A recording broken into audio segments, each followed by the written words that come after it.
gimana caranya aku bisa jadi kayak aku sekarang nih, 380 derajat berubah, 30 manifestasi terjadi. Apa sebenarnya yang terjadi yang membuat ini bisa critical areanya tuh ketembus gitu sampai ke bawah sadar. Pertama, yang membuat itu terjadi itu adalah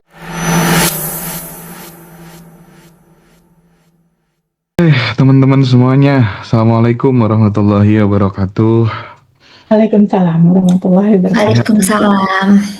Terima kasih Teh Febi dan Mbak Devi yang udah join pada kesempatan siang hari ini. Kita akan bicara sesuatu yang mungkin ini jadi pertama kali aku denger kalimat ini waktu acara MMBC-nya Bosman sih, Teh. Jadi ternyata kata Einstein, imajinasi itu lebih penting daripada pengetahuan gitu ya. Karena kalau apa tuh namanya, kalau kita bicara tentang imajinasi itu kan, menurut Einstein gitu ya, pengetahuan itu kan hanya bisa menjelaskan apa yang sudah ada gitu. Tapi imajinasi itu justru bisa menciptakan apa yang belum pernah ada gitu.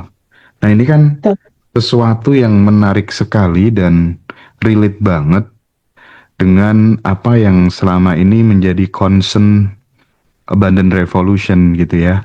Teh Febi selalu mengajarkan untuk membuat video di dalam pikiran, di dalam kepala dan lain sebagainya gitu.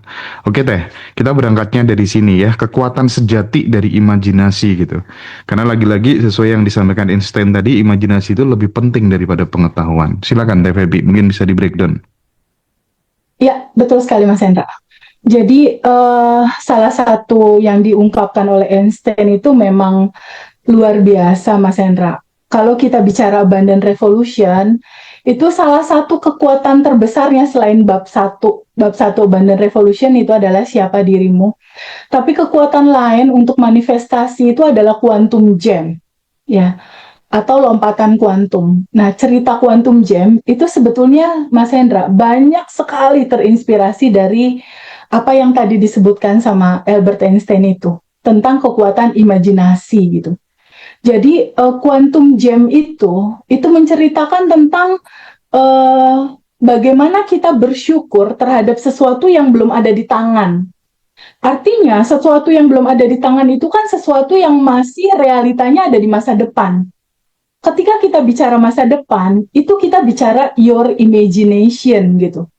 Bahwa pikiran ini, getaran di dalam vibrasi pikiran ini, tapi yang paling lebih kuat itu adalah dominan energi di belakang pikiran ini, atau latar belakang di belakang pikiran ini. Itulah yang mendorong imajinasi itu melampaui pikiran, melampaui realitas saat ini. Bahkan beyond everything gitu, melampaui apapun. Imajinasi itu bisa mencetak sebuah gambar, mencetak sebuah realita baru yang sesungguhnya itu belum terjadi sekarang gitu. Jadi Mas, Allah itu maha luar biasa baik sekali Mas Hendra kepada kita. Dia menciptakan perangkat yang namanya otak dan memberikan juga perangkat di dalamnya yang namanya pikiran.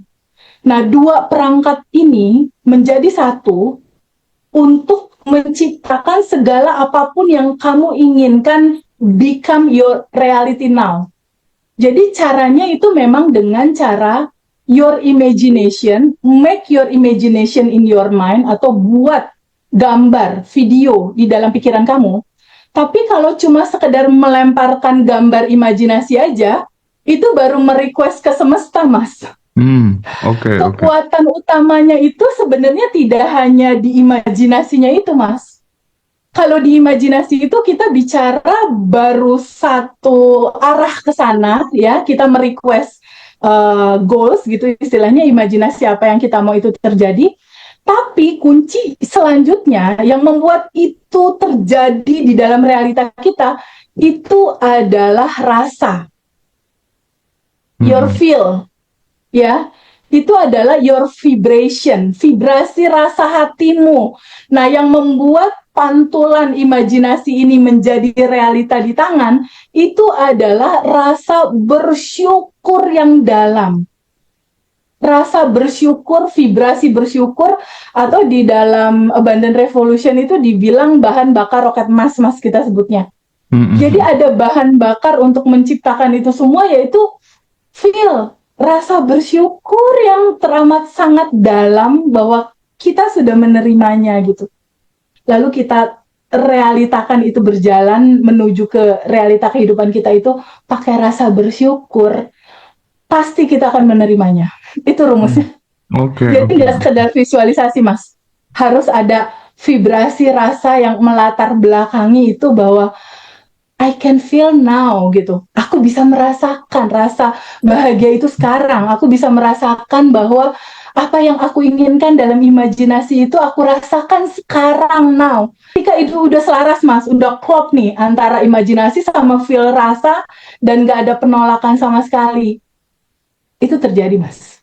Itulah yang terjadi sama teman-teman di luar sana yang sudah banyak quantum jam-nya itu berhasil. Iya. Gitu, Mas Hendra.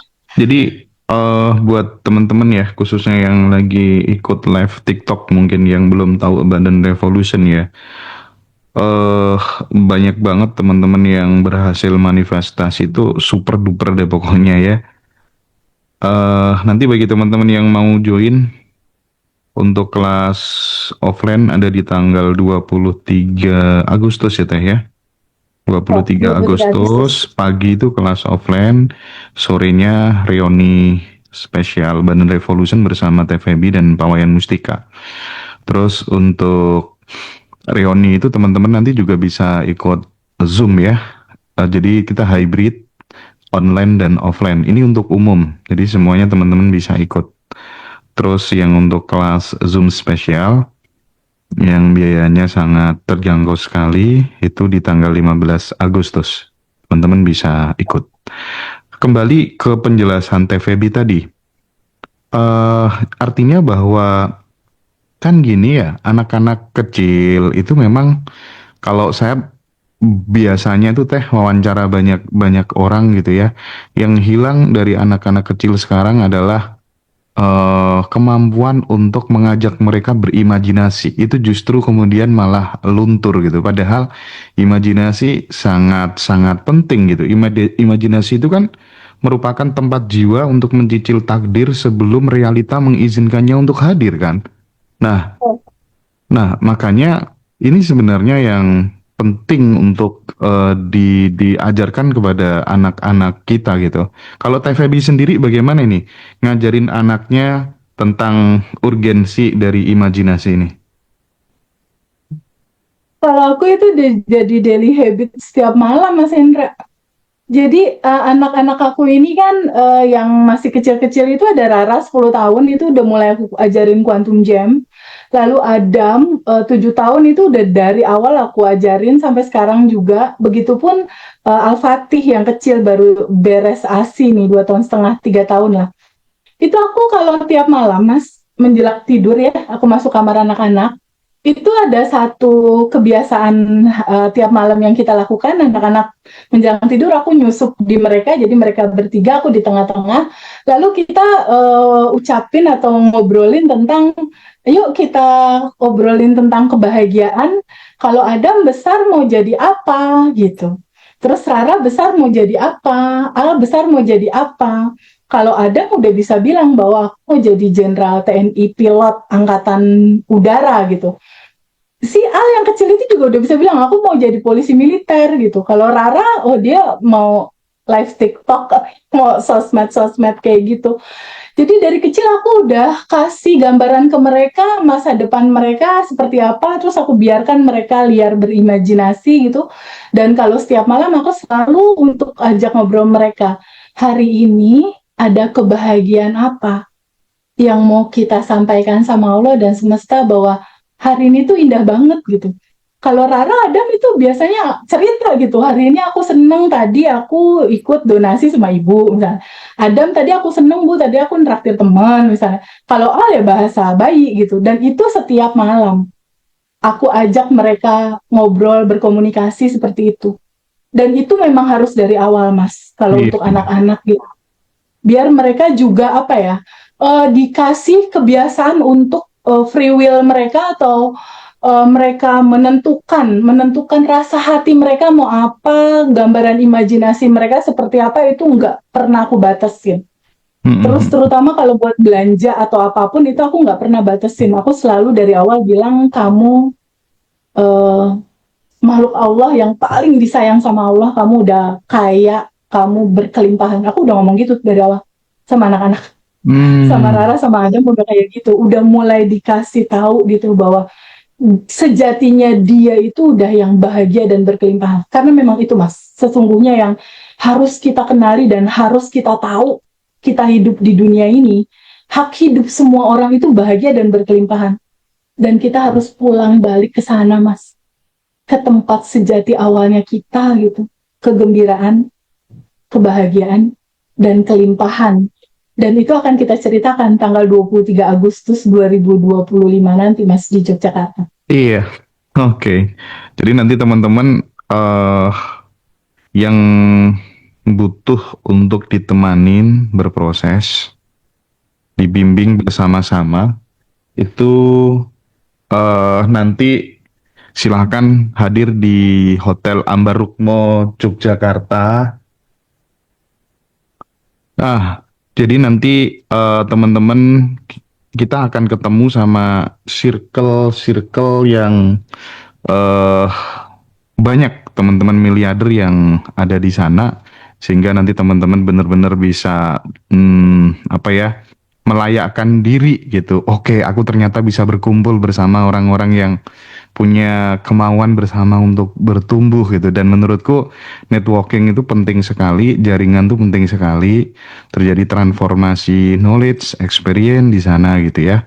Silahkan eh offline dan online sampai detik ini udah ada 160 lebih yang daftar. Jadi teman-teman nanti silahkan diamankan seat yang tersisa gitu. Nah, Teh, kembali lagi soal imajinasi ya. Artinya kita memandang bahwa selama ini kan kita melihat imajinasi itu jangan-jangan hanya ilusi mental kita aja gitu. Ternyata kan enggak ya. Dari cerita Teh Feby tadi sama beberapa pelatihan yang pernah aku ikutin gitu ya. eh Kayaknya itu jadi materi inti deh ya. Saya ngeluarkan uang cukup mahal gitu, tapi di endingnya ternyata materi intinya itu, dan disuruh ngerepetisi terus video di dalam pikiran itu, ngulang-ngulang, dan memang banyak hal-hal yang berubah ketika kemudian itu dipraktikan. Bukan hanya dipelajari tapi benar-benar dipraktikan gitu. Dan Iya. sama mentornya waktu itu aku disuruh praktiknya sekitar 30 hari sih ya. Dan itu Hmm. menginspirasi Badan Revolution juga, kenapa kemudian kita juga harus disuruh praktik 30 hari dia. Nah, kita tahu bahwa imajinasi tidak hanya sekedar ilusi mental, tetapi juga menjadi jembatan spiritual. Ini kan untuk terwujudnya samudera kemungkinan gitu ya Teh, kira-kira ya. Betul, betul sekali. Oke, Ya, oke, oke. Nah, yang jadi persoalan gini Teh, bagaimana membuat film di dalam kepala kita itu kok bisa menembus RAS gitu, reticular activating system yang ada di dalam, kan ada zona sadar, ada otak sadar, ada bawah sadar kan. Nah, betul. itu bagaimana bisa diterjemahkan sama bawah sadar dan direspon sama alam semesta, itu gimana ceritanya tuh? Jadi memang proses, Mas. Gini, ketika seseorang itu identitasnya masih lama, anggaplah identitas lama ini adalah penderitaan dan kekurangan gitu ya. Mm-mm. Anggap gitu ya. Anggaplah misalnya sebelumnya itu aku 2019 nih merasa menderita dan merasa kekurangan uang atau apapun itu. Ini identitas lama nih. Hmm. Lalu gimana caranya aku bisa jadi kayak aku sekarang nih? Hmm. 380 derajat berubah, 30 manifestasi terjadi. Apa sebenarnya yang terjadi yang membuat ini bisa critical areanya tuh ketembus gitu sampai ke bawah sadar.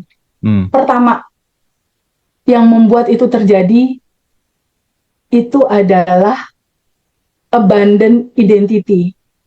Jadi rasa diri yang hidup ini udah lebih dari cukup Allah kasih gitu.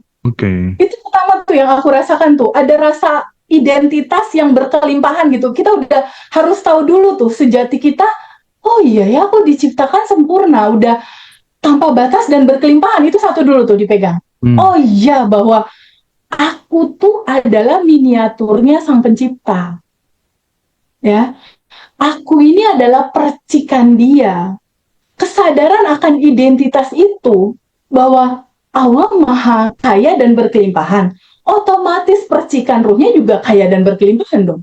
Nah, aware kesadaran tentang Allah Maha Baik, yang pertama sebagai syarat nol. Syarat nolnya itu Allah Maha Baik. Syarat pertamanya identitas kelimpahannya dulu harus aware, harus sadar. Oh, ternyata aku yang tanpa batas dan berkelimpahan. Aku juga berkelimpahan. Lalu mulai itu ada rasa aku layak. Aku layak apa yang Allah sajikan dan hantarkan, semua itu sudah lengkap, sempurna, udah cukup, udah nggak perlu pusing lagi gitu, semuanya udah tersedia. Jadi di satu identitas kelimpahan dulu atau abundant identity dulu. Nah, ketika udah dapet tuh pengetahuan tentang itu dan rasanya itu, oke, aku adalah kreator kecil, gitu ya. Itu dulu tuh diambil. We are creator our life. Kita adalah kreator kehidupan kita. Karena kita adalah percikannya. Itu tuh. Abandon identity-nya dulu, satu. Lalu dua. Kalau abandon identity doang, nggak bisa juga jalan, Mas. Kalau nggak ada abandon mentality, kalau nggak ada mental, rasa hati yang, ya Allah, makasih, gitu. Nggak ada rasa, makasih Allah masih dikasih kesempatan untuk memperbaiki ini semua. Ada mental kelimpahan. Ada rasa mental kelimpahan. Ada rasa yang, ini udah membahagiakan. Jadi kedua adalah abundant mentality. Mentalnya dulu nih, mentalnya bukan mental miskin gitu, Mas. Bukan mental orang yang suka ditraktir gitu. Tapi mental orang yang punya pride, yang seneng gitu berbagi. Kalaupun nggak bisa berbagi karena nggak punya uang, ya minimal ngedoain sehari 10 orang gitu. Nggak perlu pakai uang juga kan istilahnya untuk abundant mentality, menolong orang, berderma, senyum, happy. Jadi secara mental pembawaannya itu udah yang gitu loh, udah yang happy. Itu abundant mentality-nya dulu. Lalu yang ketiga, abundant mindsetnya, bahwa uang itu gampang, uang itu mudah, uang itu seperti udara, uang itu ada di mana-mana. Nah, mindset ini yang mindset uang itu datang, bagaimana caranya itu bisa masuk dari manapun gitu. Jangan gini mindsetnya, ya apa tuh, aku mah cuma ibu rumah tangga, duit dari mana ya. Nah itu mindset itunya harus dirubah dulu, karena untuk poin yang pertama itu udah tanpa batas. Jadi ketika mentalnya abundant, mindsetnya udah mindset tanpa batas, bahwa uang masuk dari manapun, begitu banyak cara gitu. Mindsetnya udah mindset berkelimpahan. Berikutnya ada yang keempat, abundant action. Aktinya, gesturnya, behaviornya itu harus menunjukkan abundant. Jadi bahasa tubuhnya dia pada saat dia memberinya bukan karena takut kekurangan atau gue beri ntar gue dapat banyak, bukan gitu. Memberinya udah memberi aksi secara aksi, bahwa ketika aku memberi kepada sesama atau melakukan apapun, ini wujud terima kasih, syukur bahwa ini udah berkelimpahan, jadi kelimpahannya mau dibagi-bagi gitu. Bukan karena supaya dilipat gandakan gitu apa yang kita punya gitu ya. Bukan karena dilipat gandakan, tapi yang lebih mendasar dan lebih mendalam lagi daripada itu, Mas Hendra. Pahami bahwa itu nggak bisa instan. Butuh habit, Yang salah satunya menembus critical area itu adalah repetisi atau habit yang berulang-ulang dilakukan gitu. Makanya di habitnya Abundant Revolution ya, 30 hari daily routine, itu kan ada Mas, bangun tidur baru melek mata udah sadar nafas syukur. Sadar nafas syukur itu apa sih? Sadar nafas syukur itu adalah satu momen di mana kita menyadari bahwa ada yang tanpa batas di dalam dan ada yang tanpa batas di luar. Menyadari bahwa ada kelimpahan tanpa batas di dalam dan ada kelimpahan tanpa batas di luar. Dan pada saat kita melek mata, baru melek nih, udah langsung gini. Ya Allah, makasih atas nafas. Gitu. Nah, ini kan menariknya gini. Ketika kemudian kita sadar nafas syukur gitu, artinya kan kita terhubung langsung kan dengan sumber dari Terkoneksi. segala sumber gitu. Konsekuensi logis ketika kemudian kita terkonek, terhubung langsung dengan Tuhan, dengan semesta, maka ini akan berimplikasi positif terhadap inspirasi, terhadap guidance dari dalam. Itu yang kemudian membuat langkah kita menjadi lebih mudah gitu ya, kira-kira ya. Betul, Mas. Karena sejatinya gini, Mas. Sejatinya gini. Kita ini kan percikan ruhnya ya. Percikan dari ruhnya Allah yang tanpa batas dan berkelimpahan, gitu kan. Allah itu meminjamkan sifat-sifatnya kepada kita. Kalau Allah punya sifat kasih sayang, Mas Hendra punya sifat kasih sayang nggak? Iya dong. Punya, ya. Kalau Allah punya sifat maha memberi, Mbak Devi punya sifat maha memberi nggak? Punya. Punya dong. Punya dong. Punya kan? Esensinya adalah Mas Hendra, Mbak Devi, dan Feby diizinkan untuk mengalami pengalaman sifat-sifatnya Allah. Ketika Mas Hendra ada rezeki, terus Mas Hendra kan suka transfer ke rekening yatim aku tuh. Ketika Mas Hendra transfer ke rekening yatim, bukankah Mas Hendra punya pengalaman Tuhan ya? Punya pengalaman Allah ya dalam memberikan itu untuk anak-anak yatim. Esensi hidup kita itu adalah yuk sadar untuk terbuka. Ini ada yang tanpa batas di dalam. Di dalam ada yang tanpa batasnya kamu. Kegembiraan, kebahagiaan, kelimpahan. Yuk alami sama-sama yuk sifat-sifatnya dia. Yang memberi, ya bahagia, yang memberikan solusi, yang memberikan inspirasi, yang memberikan jalan keluar. Itu kan sifat-sifat Allah semua, Mas, lewat tubuh kita. Iya, iya, Teh. Izinkan diri kita, izinkan untuk membuka itu. Buka hatimu, buka dirimu, izinkan dirimu untuk menjadi alirannya. Izinkan diri kamu untuk dialirinya. Dialiri kasih sayangnya, dialiri petunjuknya, dialiri segala apapun, ide-ide apapun yang Allah mau mengaliri sifat-sifatnya lewat Mas Hendra, lewat Mbak Devi, dan lewat aku gitu. Ketika Mbak Devi tolong teman-teman rilis atau menerima melepas bagasi emosi, bukankah saat itu Mbak Devi lagi ngalamin pengalaman sifat-sifatnya Allah yang maha memberi solusi ya, maha membebaskan ya. Bukankah sebetulnya itu tujuan hidup kita? Bahwa jin dan manusia semata-mata diciptakan untuk beribadah kepada Allah. Cara beribadahnya tuh dengan cara abundant action itu. Tapi kalau semua itu terjadi, kalau Mas Hendra udah mendelivery nih jadi kanal yang menjembatani banyak orang, Mbak Devi atau mungkin aku, kitanya kan juga nggak ada nih. Yang ada kan cuma aliran dia doang.